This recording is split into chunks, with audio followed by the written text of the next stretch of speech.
Oke, assalamualaikum warahmatullahi wabarakatuh. Jumpa lagi bersama channel saya, Filiala. Di kesempatan video saya ini saya akan sharing lagi, Pak ya. Di sini saya akan sharing tentang regenerasi atau sisip tanam ya. Jadi yang sawit yang masih ada sawitnya sudah ditanam kembali dengan bibit yang baru ya. Namun sebelum ke pembahasannya, saya tidak pernah bosan untuk sharing ya kunci sukses dalam bertani kelapa sawit ya. Satu adalah pemilihan bibit yang betul, artinya betul ini harus asli Pak ya, harus terjamin keasliannya. Kemudian yang kedua, perawatan yang berkepanjangan atau dalam arti kita memiliki skema perawatan yang baik Pak ya. Dan yang ketiga, kita tidak pernah bosan untuk belajar ilmu baru tentang tanaman kelapa sawit ini ya, agar supaya kita enak ya bertani kelapa sawitnya kalau kita tidak pernah bosan belajar ilmu baru tentang tanaman kelapa sawit ini. Jadi video yang saya bahas kali ini adalah regenerasi atau sisip tanam ya.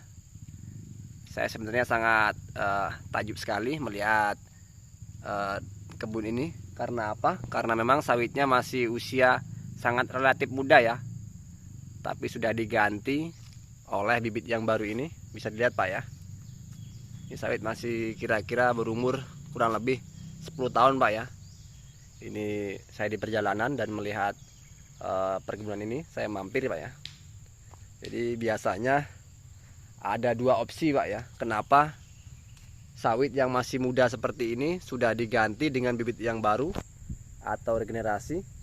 Padahal regenerasi atau sisip tanam ini diperuntukkan untuk sawit yang sudah dewasa, untuk menghindari hama kumbang tanduk, supaya bisa terhindar hama kumbang tanduk, makanya diprinsipkan menggunakan regenerasi atau sisip tanam ya. Tapi yang aneh di sini adalah sawitnya masih muda, cuman sudah disisip tanam ya. Ini adalah pertanyaan besar bagi kita semua. Jawabannya sebenarnya ada dua opsi Pak ya. Kalau pertama, kalau tidak salah, karena mungkin bibitnya ini dahulunya kita dapat abal-abal, atau yang kedua memang buah perawatan dari kelapa sawit ini sendiri tidak optimal lah. Jadi makanya buahnya tidak ada ini Pak ya. Di usia segini sebenarnya pokok kelapa sawitnya masa-masa produksi Pak ya, atau produktif, tapi ini malah diganti atau disisip tanamkan dengan bibit yang baru. Jadi jawabannya kemungkinan besar ada dua opsi Pak ya. Karena memang ini adalah lahan yang sudah terlanjur ya ditanami oleh bibit abal-abal atau bibit cabutan atau bibit lain sebagainya yang tidak kurang jelas yang dapatnya dari mana, makanya diganti dengan bibit yang baru seperti ini. Atau opsi kedua, bibitnya baik atau bibit bersertifikat, cuman dalam segi perawatan tidak memadai ya, atau kurang baik, makanya sawitnya jadi seperti ini ya. Jadi dari setiap pokok kelapa sawit di sini, ini di video Pak ya, di gambar saja terlihat agak lumayan subur, padahal aslinya ini adalah kurus Pak ya. Badan sawit atau pokok sawitnya ini kecil-kecil, jadi sangat kecil sekali, dan bentuknya lucu Pak ya sawitnya, bisa dilihat ya. Nah ini bisa diperhatikan, ini juga baru selesai proses pruning padahal Pak, namun sudah akan disisip tanam dengan sawit bibit baru ini ya. Biasanya kalau sisip tanam atau regenerasi seperti ini menggunakan pembunuhan secara suntik Pak ya, injeksi suntik yang akan dilakukan. Jadi tidak akan menebang, melainkan hanya injeksi suntik meracun pada batang ataupun akar sawit itu sendiri ya. Nah ini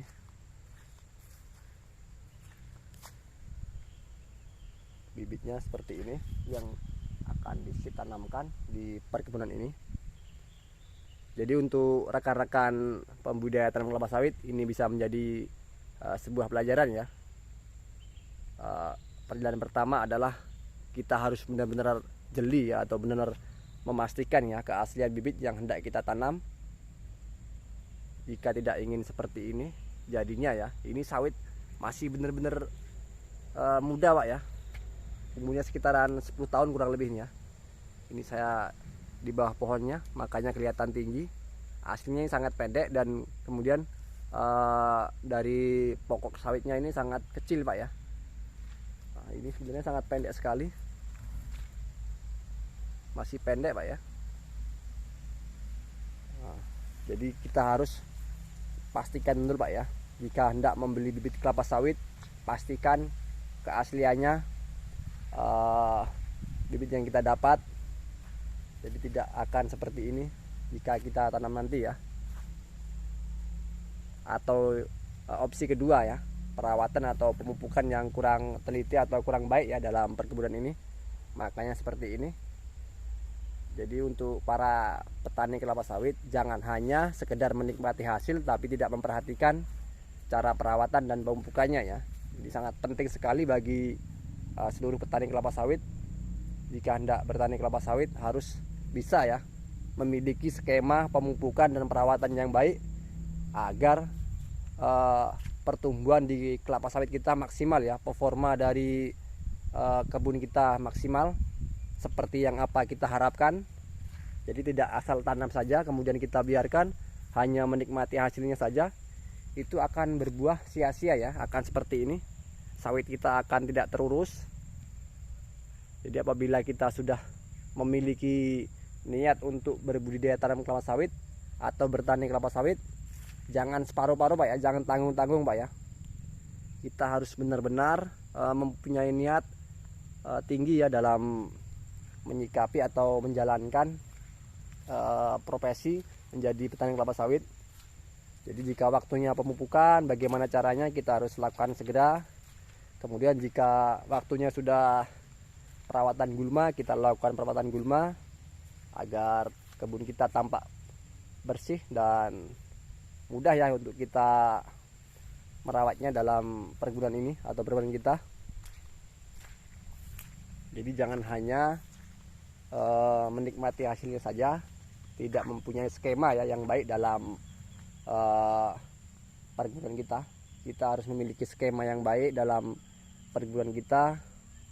Intinya seperti ini Pak ya, apa yang kita lakukan dalam perkebunan kita itulah hasil yang kita akan dapat ya.